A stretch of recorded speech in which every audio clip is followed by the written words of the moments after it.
The competitive 40K network presents Art of War. Art of War. Strategy and tactics. Discussions with the best players on the planet. Now your host, Nick Nanavati. Hey everybody, welcome back to another episode of the Art of War podcast. I'm your host, Nick Nanavati, and this week we are joined by a very special and brand new guest of the show, Charlie Blowers. Charlie, how are you doing? I'm doing wonderful. How are you, Nick?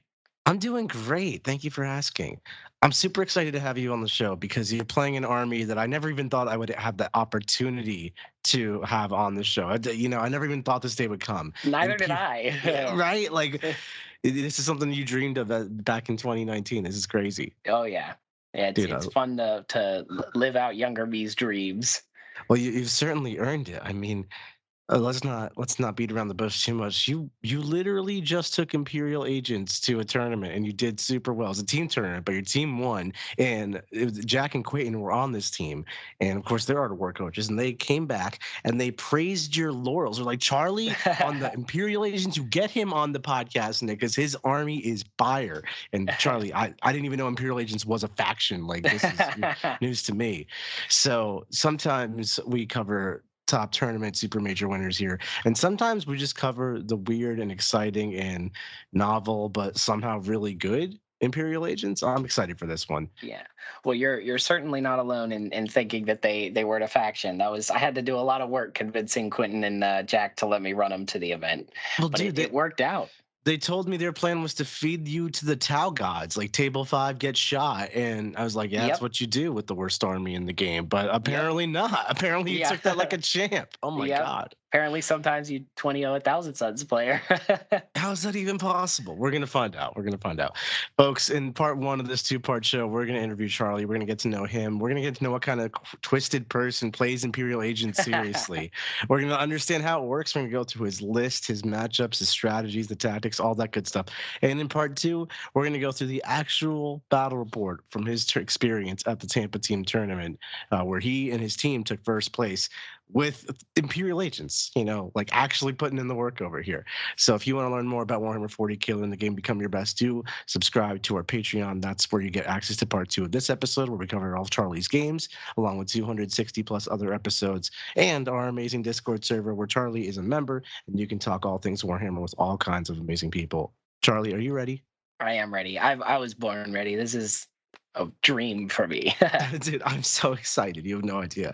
Okay, let's just dive into the beginning. How did you get into Warhammer? So I got into Warhammer coming up on 14 years ago, Christmas of 2010.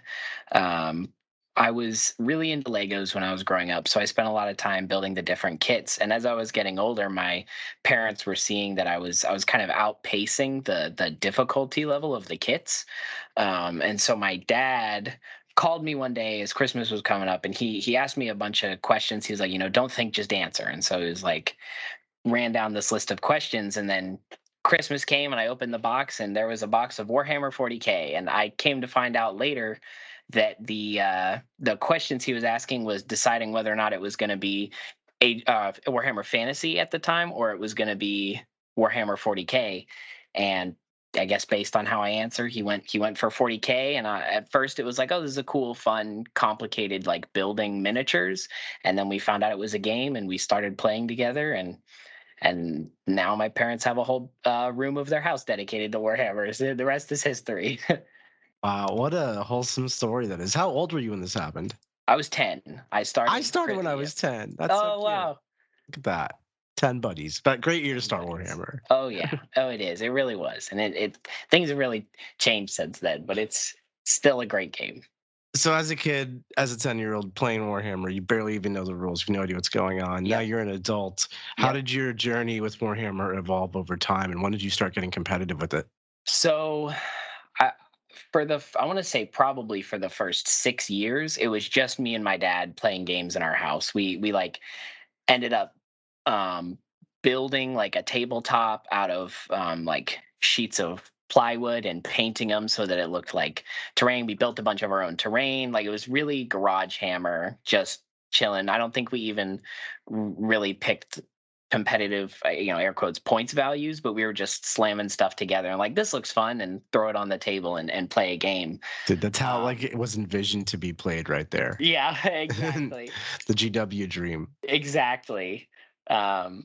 So I'm confident I cheated like crazy back then. I I'm had no idea what I sure. was doing. I was like 12 years old. I was like, yeah, and Uj Choppa probably gives +4 strength instead of +2. Let's go with that.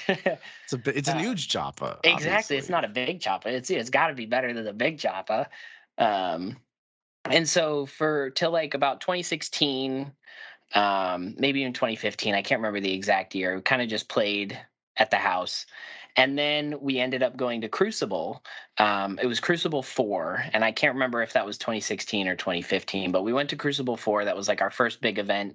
My dad was like, I think it'll be a lot of fun. We played in the narrative event that Tim puts on, and it was a blast. We had a lot of fun, and I was like, man, this game is really cool. Got to meet a lot of really cool people. Even how young I was, like, this is something that I want to do more.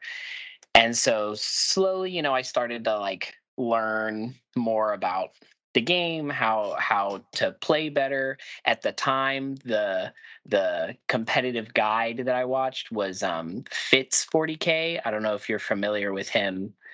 Yeah, actually, back in the day, I forgot about that. Wow.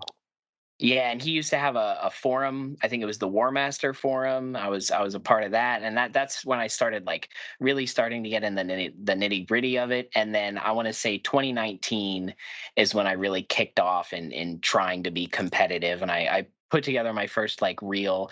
I feel like this is a competitive. I have a shot list to Crucible that year, and then ever since then, I've found a good group of people that we've gotten better together at the game, and happened just to be in Florida over the years, which means that it's I feel comfortable saying probably the hardest meta that you could play in around the country, just because there's so many good players right at our doorstep. So it's I basically since 2019 I've been striving to try and get better and improve. Right. Awesome. So you took that jump into competitive, and once you made that choice, you want to get competitive. You have like a whole barrage of ways to think about doing it. Your army list, your approach to the game, your strategy, your tactical execution, and not to mention the addition changes over and over. So Right. you have to like keep up with that. It can be a lot. What was your journey like? How did you actually get good at Warhammer? So I have a real, I guess, problem or issue. I have a really hard time playing things that people would consider meta or good, popular. Even for list archetypes that I really enjoy playing. Okay, there's off meta and there's Imperial Agents, Charlie. Yes, Like, yeah, I know, I know, I you have know. a problem I'm like here. not even on the same map, right? Yeah, right. So I found that it took me a long time to realize that was that the things that I enjoyed playing the most were the things that I could really think on the table and have a lot of agency in my decision making, um, which it led me to sort of start to go down this rabbit hole of like, okay, well, if I'm gonna be choosing this path, and I need to like really learn how to play the game. Um, and then I actually ended up getting married over the time, and so I kind of fell off a little bit as far as trying to really try and be competitive. And then it was honestly 10th edition really kind of reignited everything for me. And Imperial Agents specifically, man, I couldn't ask for a better army that I feel so rewarding to get wins with on the table. And I I'm also I sure. listened to a ton of the podcasts, watching a lot of battle reports, just trying to immerse myself in the hobby in order to gain as much knowledge as I can. Were you playing Imperial Agents before they got a codex? I did play a couple games before they got the codex, and I did win all of them. You won all of your games with Yes. What are you playing? You're saying this is a tough meta? Who are you playing against? It's losing to Imperial Agents. I played against who is also on our team, and he will forever lament the fact that I beat him. Tucker Ricky, who is our Gene Stealer Cults player this last weekend. No way, I played Tucker. Oh, he lost to Yes. Imperial Agents. This is great. Yeah. Oh, yeah. If you wanna, you have that ammunition forever. He hates to be reminded of it. Pre-Codex Imperial Agents. I just had random dudes running around in CANIS, and he was like, "Oh, what am I supposed to do?" There's like training on hard mode, like, and then there's playing with Index Imperial Agents. I don't even know. Like, you just have some bad stat lines and you're walking around the table. That's actually your army list. That's all it was. I mean, subductors still existed at the time. They were, I think, 100 points pre-codex for the 11 dudes with a 4-up in one, which wasn't terrible. And then you got like the Rogue Trader Entourage squads. They had like the 5-up feel no pain and could all infiltrate. So they were kind of weirdly durable into certain profiles with the random 4-up invulns in the squad, but it was truly bad. There was nothing redeeming about that. Army. Usually when we go through the army list, I don't need to be asking like what the basic units do, but we're really gonna have to go through that this one. What is it about Imperial Agents that draws you to them? I'm just curious. Is it just that they're weird? So I think it is that they're weird, but also when I started playing 40K, I remember one of the codexes that I saw either on the GW website or something. I can't exactly remember where, but it was the Demon Hunters Codex. I want to say from like 4th edition. Yeah, that was one of my favorite books back in the day. And that was cool. I remember seeing that and I was like, man, this looks really cool. And then ever since then, my dad and I, we've always just really enjoyed the Inquisition aspect of the game. And so we've both at various points been like, oh, hey, this like weird Inquisition thing we have models for now. So we have like 4 Jakara weaponsmiths and some demon hosts and a bunch of like random Inquisitors and cool. You know, when Arcoflagellants used to be part of the Inquisition, we had a bunch of them. And so I was like, I was kind of just already primed to be ready for the codex, having been something you were waiting for this day before it was even an option. Yes, exactly. Dude, you're like a lore person who's a hobbyist that like fell backwards into having an army, and like the stars have aligned for you, Charlie. Yes, I'm so happy. exactly. It's I couldn't believe it when they announced it. I heard all the rumors and I was like, man, that'd be really cool if they got a codex. But who knows? You know, it might not ever actually happen. I just can't believe this is good. You know, there's like a lot of people who play what they want to play, and more power to them. Like, you know, a lot of ways to enjoy your hobby. But then this was actually good competitively. Yes. That's what I'm excited for. Yes. Okay, Charlie, tell me, what was the list you brought to the Tampa Team Tournament? Yes. So the list that I brought to the Tampa Team Tournament, we'll start with the characters because there's a lot of them in the list, and it's something I found true with all the lists that I've been writing is you just have to have a lot of characters. But it's 2 assassins, so because they're pure Imperial Agents, you can swap them out at the table after you've seen your opponent's army. Where are these rules? I've never seen these rules. It's on the data sheet. I promise it's there. So in my list, I have the Vindicare and the Culexus. The reason for that is just because the Vindicare is there's 2 of them are 110 points, one of them's and 2 of them are 100 points. So I have one of each so that I can flex to any combination of the 2, except I can't do Vindicare Eversor. I mean, to be frank, there's never a situation where I'm picking Vindicare Eversor. Then I have just a basic Inquisitor, the normal Inquisitor data sheet. I have Draxus, 2 Navigators, Rogue Trader Entourage, who's the Warlord, and a Watchmaster. And then as still a character as an ally, we have Canis Rex. And then for the battle line, it's 10 Deathwatch veterans with 4 hammers, 2 frag cannons, 2 Infernus heavy bolters, and then 2 shield and melee weapon guys, 30 Navy breachers with all the options that you can take, like all the optional upgrades, they have them, and a melt-a-gun, 1 Rhino, 30 subductors, and 6 voidsmen. Okay. I just don't even know where to start. Usually I have some semblance of an idea what the basic premise of a list is trying to do before I ask what is it trying to do, but I truly have no clue. Let me make sure I got the data sheets right. We've got a gaggle of characters, 2 assassins, a Watchmaster is like a Space Marine captain, and then Watch Captain Master Artemis is like a special character captain. Yeah, but he's actually not on my list anymore. He ended up getting cut. Okay. Yeah, he ended up getting cut. And then you've got a Rogue Trader Entourage, which are like weird people command squad type unit. Yep. Yeah, it's like a command squad where everybody has a 4-up invulnerable save. All right.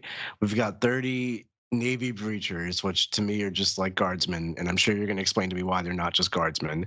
And, and then we've got 30 subductors, which are guardsmen 4-up invuls. Okay. So what does this do? Yeah, I just need to hear from Okay, you. so every one of my games I started with a 20-minute presentation on here's what my army is. Oh, good. So you're rehearsed for this. So I'm very rehearsed for this. So, and one of the first things that I tell people is I have a bunch of funny flavors of guardsmen. So you're not wrong. The Navy breachers, the subductors, they are just kind of funny guardsmen. But we'll run through the characters and then we'll get to them. So the assassins. The Culexus almost always ends up staying in the list. The Culexus is a 3-inch deep strike, has a mini battle shock aura like the Tyranids Shadow in the Warp. It's a 9-inch aura around the Culexus at -1, everything in range, start of either player's command phase. So it's really flexible. You can use it offensively if you like rapid ingress in and then pop it, or you can use it defensively. You pop in on your turn and then battle shock them at the start of theirs. There's a lot of options with that, and the 3-inch deep strike, and it has a grenades keyword, which means you can 3-inch drop and chuck a grenade at something. It's just a great mission play utility kind of tool. The basic Inquisitor, he's there to slot into one of the Navy breacher squads, so he really likes having the full rerolls to wound that the unit gives him, because dev wounds 2d6 flamer that's 18-inch range. And it's also just strength 3 AP2 as a consolation for things that you're not wounding on 6s.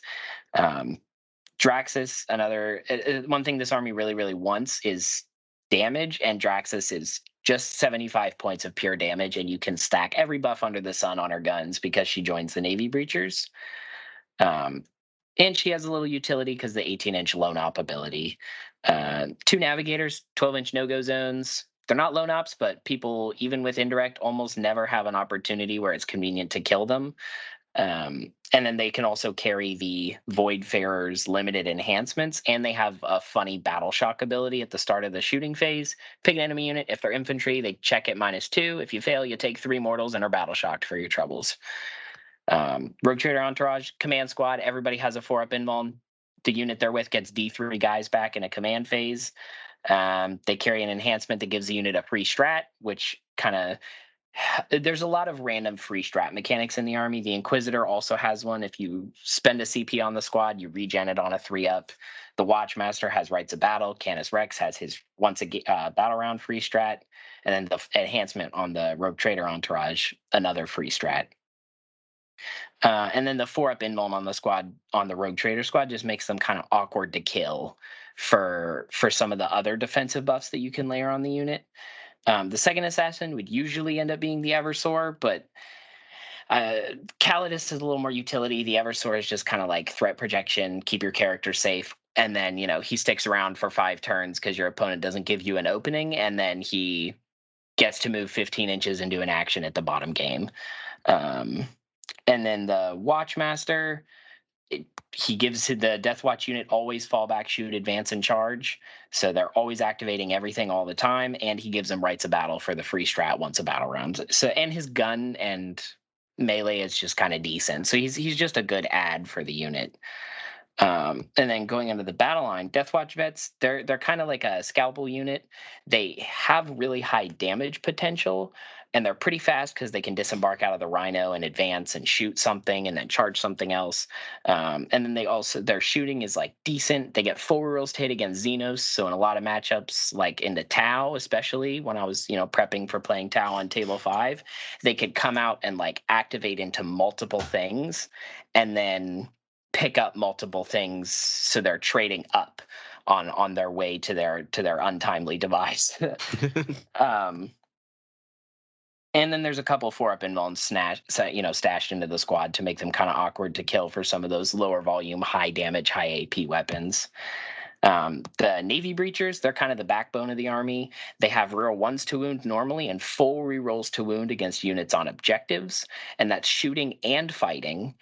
Not one or the other. And then there's a melted gun in the squad. There's a bunch of other random guns, a demo charge, a last pistol, some shotguns, some bolt pistols. They have 6 different profiles you have to roll out every time you shoot them, and all those profiles usually come together to mean you pick up like 10 Space Marines, or you pick up like a Devilfish. Or one time I had them spike up super hard and they picked up a repulsor executioner, which it shouldn't have happened, but it did because it can. These are your Um, Navy breachers? yes, What the do they Navy. have? I So imagine like a one belted gun and a las gun, and yeah, what is this? so let me just run down the buffs that you can layer on them. So they have ignores cover, +1 strength, +1 AP, full rerolls to wound, sustained hits, and +1 to hit. All those things you can just stack into one unit. Where And does all that so come from? Is that just strats? it's 2 strats, the detachment ability and their data sheet ability.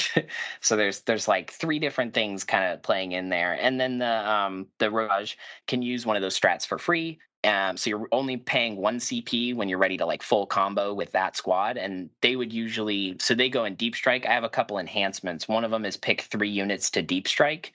The other one is pick 3 units to infiltrate. So all 30 subductors are typically, and then I have the Voidsman squad and 1 unit of Navy.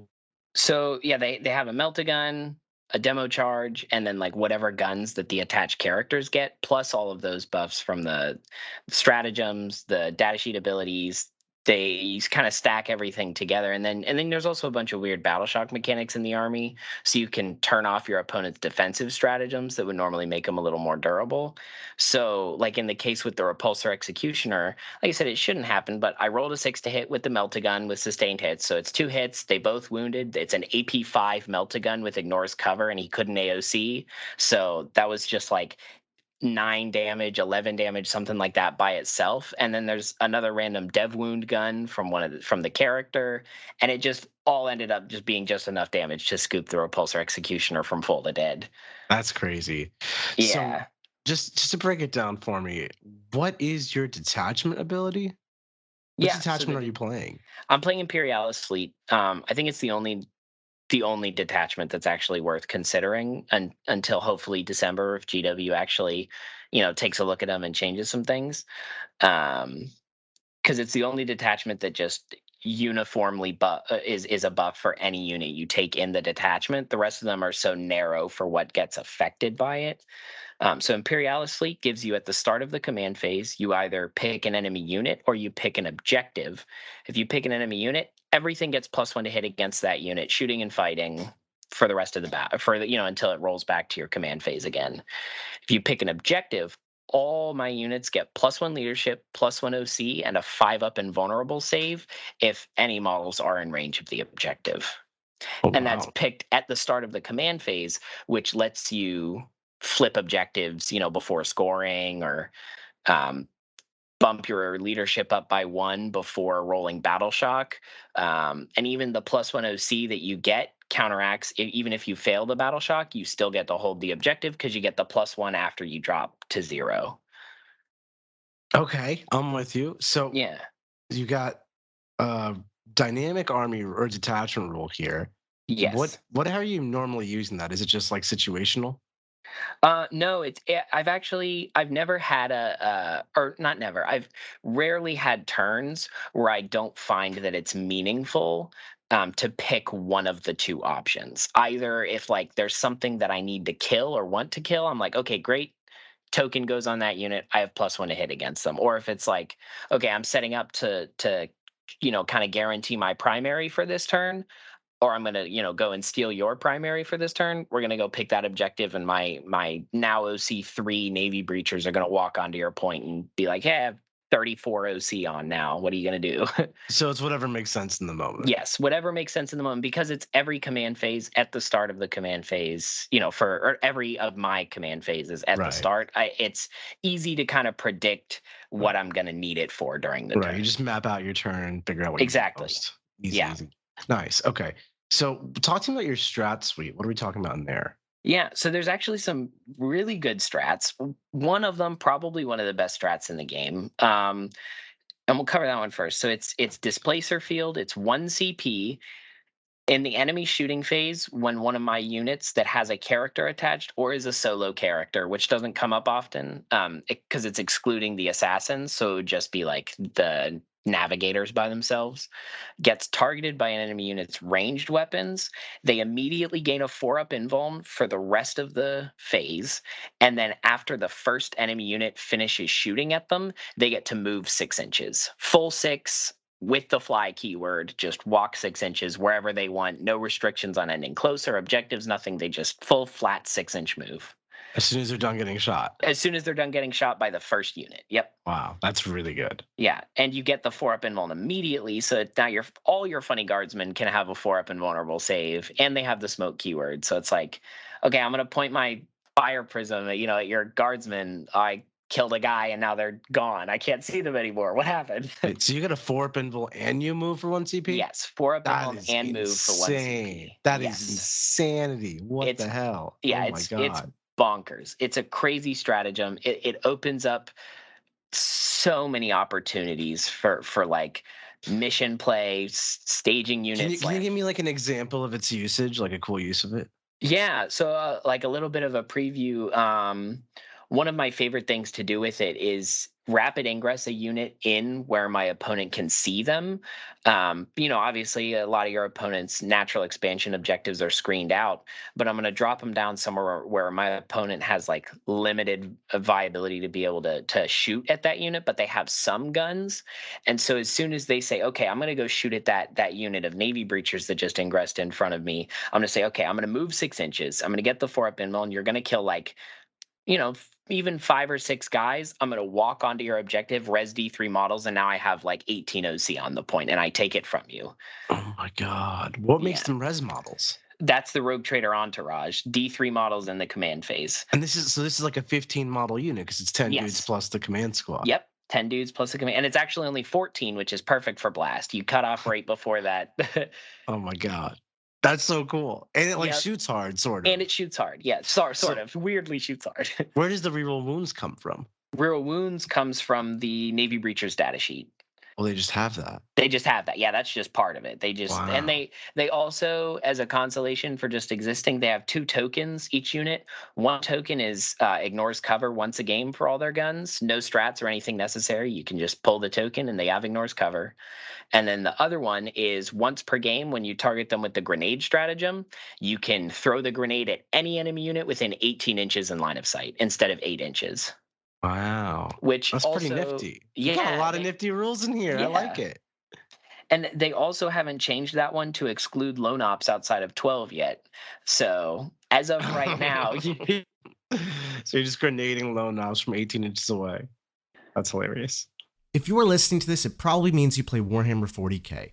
And if you're playing Warhammer, you know you need a lot of dice. Baron of Dice is where we get our dice from. They produce amazing different kinds of dice. We just recently got all kinds of different faction dice shipped to us, which we use on our stream games. But not only do they look really cool, but they're highly customizable. You can get different symbols, corners that are square, corners that are round, different shapes and sizes, different sided dice. It's all the rage. And they're customizable in color and design as well. They are so cool looking.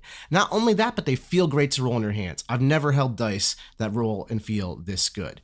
Not only that, but they are scientifically perfectly balanced. There are tons of case studies on people rolling thousands of dice and recording all the results that they get. And sometimes you might get a die that rolls just a few too many ones. We've all had to throw it out before. These dice are not like that. They are perfectly balanced to a T, thousands of rolls, perfect distribution. If you want to take your Warhammer game seriously and make sure the dice are not screwing you over, get some Baron of dice. Okay, so this is starting to come together in my mind. You mentioned earlier that 60 of these dudes infiltrate, 60 of them deep strike. What gives them that? What is that about? Right. Sorry. So it's 30 and 30. So 30 of them infiltrate, and it's not quite 30, it's like 20 of them deep strike. So there's 2 enhancements. One of them is clandestine infiltration. You pick 3 units at the start of the declare reserves and battle formation step. All 3 of those units gain the infiltrate keyword. And that's always the 30 subductors. They always get the infiltrate keyword. And then the other one is combat landers. Pick 3 units again at the start of the declare battle formations and reserves, and they gain the deep strike ability. So that one, unfortunately, because you have to pick the units before the characters are attached, picking the Rogue Trader entourage and the squad takes up 2 of your selections. but it's worth it every time. It would just be like a nice quality of life if I had the option to deep strike more stuff. Um, but so the Rogue Trader entourage and the unit of Navy breachers that they're leading, and then the Voidsmen are usually the ones who gain deep strike. Okay. What are the Voidsmen and the Subductors doing for you? I know the Subductors have 4 pinballs, but beyond that, I really don't know anything about these Yeah. units. So basically everything in the army has the grenades keyword, so that's like just value kind of across the board because everything can throw a grenade at any given moment if you need them to. The Voidsmen are just 6 OC2 guardsmen on 25 millimeter bases, so they're great for like just deep striking into a corner somewhere and holding an objective, or rapid ingressing onto a point after your opponent's finished moving to kind of guarantee like, hey, I'm going to hold this primary. I'm because they have, deep strike, they're on the point. It's like, yeah, you didn't put anything on it, you didn't put any guns that can see this point, I didn't have anything on it on my turn, but now here's a unit on it. They're only 50 points, so they're great for that. And then the Subductors are only 85 points. There's 11 dudes in the squad. All of them have a 3-up armor, and then 10 of them have a 4-up invulnerable save. And because they have infiltrate, you can start them in places where you can either really lock your opponent in their deployment zone, putting people in cop jail, or as they affectionately call it, normal jail.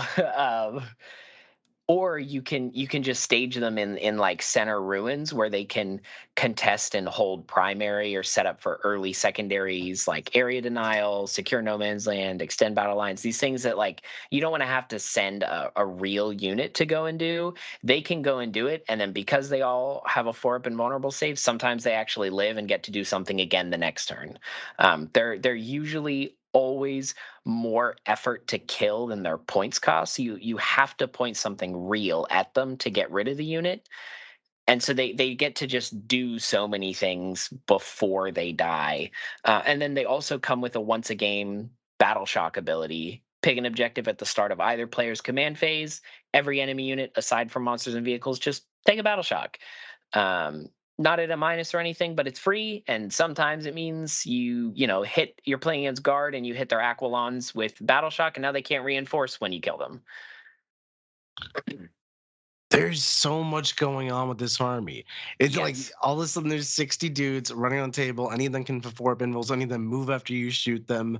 There's a knight just hanging out in the backfield. Yep. There's 2 assassins of your choice, pretty much. And like, how does this army play? What is like its play patterns? Like, what is it trying to do on the board? So the play pattern is typically the first 2 to 3 turns. It's the only thing that I'm giving you to kind of interact with is going to be the Subductors. Unless you go like super aggro, and then the plan changes a little bit. But that's why CANIS is there to kind of try and discourage people from trying to rush you down, because he'll smack you pretty hard if you just run at him in a straight line. But the typical play pattern is for the first 2 or 3 turns, you're just trading back and forth with Subductors. I have a lot of points because I started with a pretty aggressive board position, so I'm scoring my secondaries and primaries, keeping you kind of locked in your deployment zone, staying pretty safe. Turn 3 comes around, your opponent's like, okay, I finally chewed through all the Subductors. And I'm like, okay, I still have the Deathwatch veteran unit in the Rhino. They're either staged somewhere aggressive, or they're, kind of waiting for my opponent to step forward a little too far so they can jump out and, hit a longer run. The Navy breachers start deep striking and holding objectives, and if my opponent is like trying to send like little trash units to go stop me from scoring or anything, like Warp Spider is a great example. 5 Warp Spiders won't pick up a unit of 10 Subductors, and then the Subductors will either kill them back, or the unit that's right behind the Subductors will pick them up, like whatever Navy breachers or whatever is there. So it's just like a kind of cagey, harder to interact with for the first 3 turns, and then there's not a lot of opportunities for your opponent to mess up your scoring because there's just so much stuff on the table. Right. So you have like all these dudes infiltrated around the board, and they're already in position to like draw a card, score a card, contest a primary. And then what's holding your expansion objective? Like, is there durability to any of this outside of the 4 pinball? It's still just guardsmen, right? Yeah, it's pretty much just guardsmen. Yeah. So there's a few options for kind of trying to stick the the expansion objective, one of the options is just 10 subductors. They sit on it. In a lot of the missions, you can sit on the objective behind a wall, and in a lot of them where you don't have that opportunity, I'll also just put the subductors in the open on the objective and ask my opponent, "Do you want to put something forward far enough to try and deal with them?" And chances are, from across the table, even good shooting units won't pick up all 11 models, and then I still get to hold the primary for that turn. Or I'll layer it like I'll take the Rhino later in the game. I'll take the Rhino and put it on the expansion objective, so my opponent has to deal with the Rhino and the unit that gets out of it in order to stop me from scoring those points. Okay. I totally get it. This is like a mission scory, janky army. Yes. With like tons of tricks, a lot of OC, a lot of ability to just be all over the table. It's got 3-inch deep strike options with the Culexus to get those hard to reach places. Yep. It's just got like kind of a jack of all trades. What is the knight doing? So I have a real love-hate relationship with Canis Rex. Oh my God. Tell me about it. Give me the romance novel. I love him because he really discourages people from just kind of running at me in a straight line. I was about to ask. That was going to be my questions. What if someone just runs at you? But one question at a time. Yes. So he discourages people from taking that path and just kind of running at me in a straight line, which is important. It kind of gives the army the room it needs for the first couple turns to actually be able to make it annoying then for the second half of the game when they look and realize the only thing they've killed is subductors. But I hate him because that also means I have to play really conservative with him. So a lot of times he's like 450 points that floats around behind one of my deployment zone ruins and just like cuts an angle and shoots here, cuts an angle and shoots over here. And then eventually, he steps out, he hits something, he dies, and then we all clap and move on. So in future lists, I've finally built lists that I actually really like without him in it. So I'm going to be trying out some lists without him. But most of the time, he's really just a 450 point threat deterrent. Yeah, I can totally see that. So does he actually kill anything, or is he just here to scare people? And what if they disrespect him and run at him anyway? So it really depends on the specific matchup. For some matchups, if they disrespect him and run at him anyways, him plus the rest of the list does like shockingly enough damage that a lot of armies can't just run at you in a straight line. Like you will do enough on the turn where you hit them in the face if they just disrespected you and ran at you, that you will gain enough ground that they just run out of gas and can't hit you hard enough after that. But I mean, sometimes if they step on the gas and run at him, and I'm like, well, I've got to try and do something with him.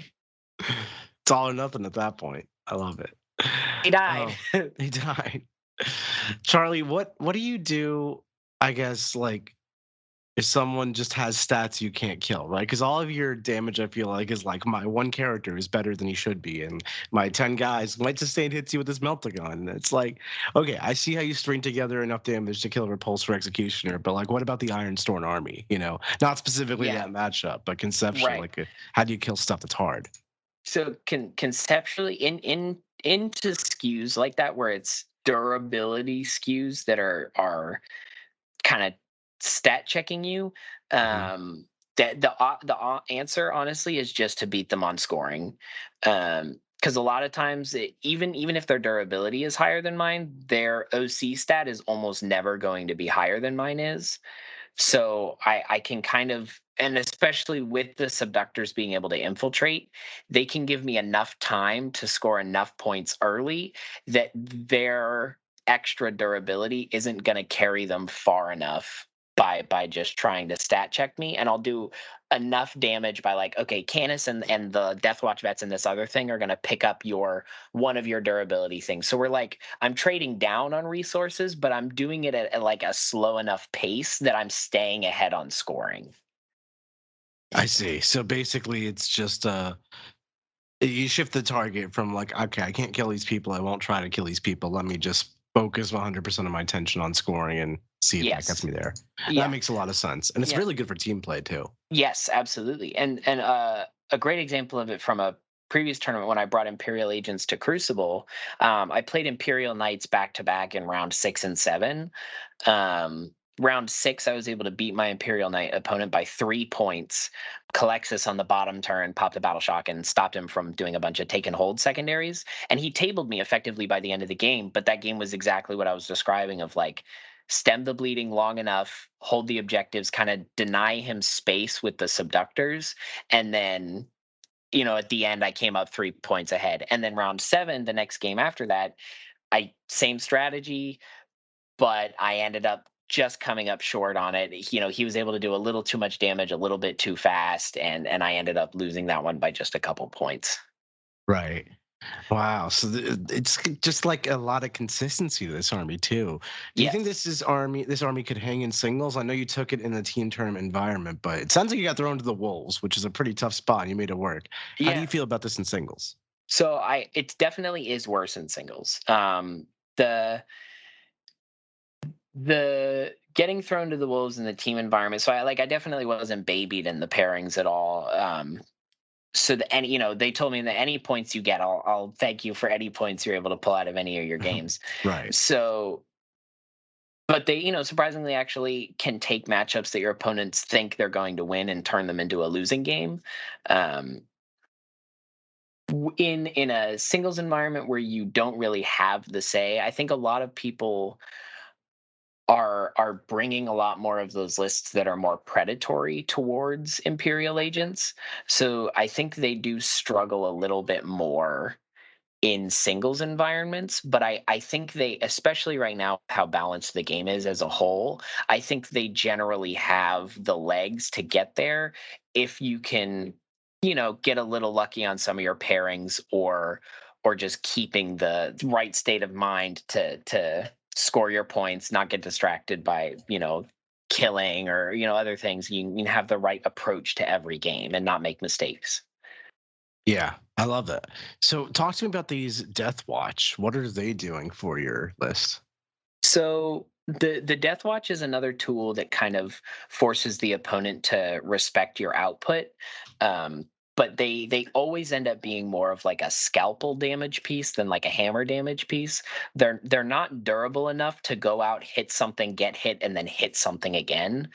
So you have to like find close angles where they can hit something and stay a little safe, and then maybe use the reactive move from if they get shot to get back in the Rhino, or if like you stage Rhino behind a wall, you're on one of the missions where you can stage behind like a center ruin close to the middle objective. They can get out, hit something, and then if your opponent shoots you, you can get back in the Rhino behind the wall. So that if there's games where I get to use them multiple times, then the game is already going really well, because that means that I'm like in a position where I'm able to use them multiple times. Their damage is really the main reason that they're there, but they're also still just OC2 battle line. So they if they live long enough to the end of the game, they can score a battle line secret mission. They're really fast, so that just another thing to kind of like discourage my opponent from sending everything in a straight line at me. Right. And then like what are the types of targets they're actually trying to hunt for, since it's hard for them to trade effectively because they're so expensive but so fragile? The kind of things that they're looking to trade with is going to be like, ideal situation is going to be like an Imperial Knight or Chaos Knight like Questoris class model. Because they typically, especially if they're standing on an objective, they will drop them full to dead in one hit. Just from all the different buffs that you can stack on them. The whole night. The whole night. Yeah, just gone. Because they have 3 damage Thunderhammers at strength 10. And you can give them Lance, we're hitting on 3s, reroll 1s to hit, sustained hits. With the 4 hammers at 3 attacks apiece, it's 12 attacks. They, plus then just the rest of the squad, the shooting, you throw a grenade from something, and they'll usually get there. Man, that's pretty powerful. Yeah, and then they also do really well hitting things like Land Raiders, hitting things like your opponent has like a Death Star unit. Into Eldar specifically, they're really good at going and hitting the Evrain brick, especially if you can precision out Evrain or the Vizarch before you hit with them. And in that matchup, the Harlequin troop isn't particularly effective at killing you back, even with the fights first before you get to crack them. So Charlie, they're I love this. This army is so yeah. cool. Yeah. You sold me so hard. I'm glad. I'm a believer. I'm an Imperial Agent believer. It's gonna be a new faction for You heard it 2025. here first. You heard it here. This is gonna be awesome. So I just have a couple more questions before we head off to part 2 and really get into the matchups and all that good stuff. Really, just one question, Charlie. Yeah. If you had to give a piece of advice to any aspiring Warhammer players, what would it be? Man, aspiring Warhammer players, honestly, the number one thing piece of advice that I can give, find yourself a good community of people. The real reason that like all of us still play this game is because the people that we get to spend time with, right? So I've met some of the people that I'm closest to playing this game. I've had some of my best moments have been just after the tournament's over when we're out hanging out at a random pub or something in Tennessee after ATC or something like that. So really, what I would say is focus on like the community because there's so many great communities all around the world that you can be a part of, and it really is the most rewarding part of the hobby is when you get to partake it with other people. I love that. What a great piece of advice. What a wholesome, I'm an amazing dude. And what a great army, Charlie. I never thought we would get Imperial Agents on unironically onto this podcast, but you have shown me the light and I'm so here for it. Yes. Congratulations on a job well done. Listeners, head over to part 2. We're going to talk about the games Charlie actually played, and we're going to hopefully wrap our heads around how the hell this Imperial Agent army works just a little bit better. Thanks so much for listening, everybody. You can subscribe at patreon.com/AOW40K. We'll catch you next week. Like what you just listened to? Check out Art of War Down Under and Art of War Unbroken on the competitive 40K network. The Art of War 40K.com.